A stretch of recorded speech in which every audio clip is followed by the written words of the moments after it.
All right, so if you lead or manage a group of people and you're not spending at least 80% of your time working on improving the organization, your team, the people on it, I hate to say this, but you're doing your job wrong, okay? And I want to clarify that.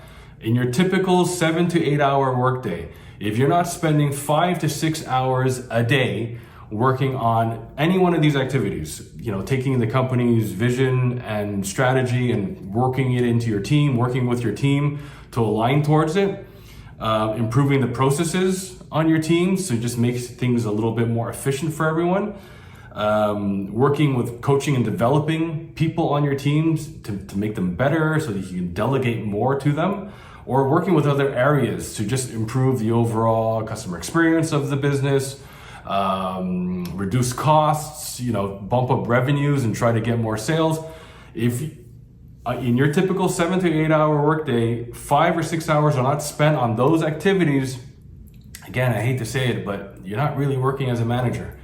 You're working as someone who reports into you.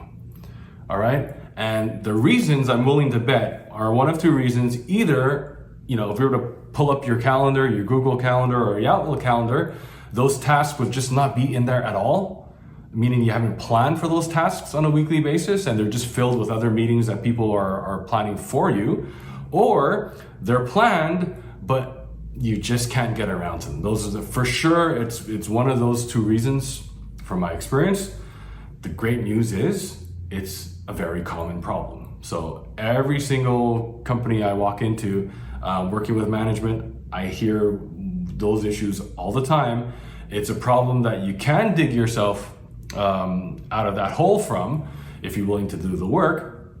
And in fact, I have a great 5-step guide for managers to plan for success for anyone interested. But I'd like to hear from you. I'd like to hear, are you hitting that 80-20 rule as a manager? And if you're not, what are some of those challenges that are holding you back?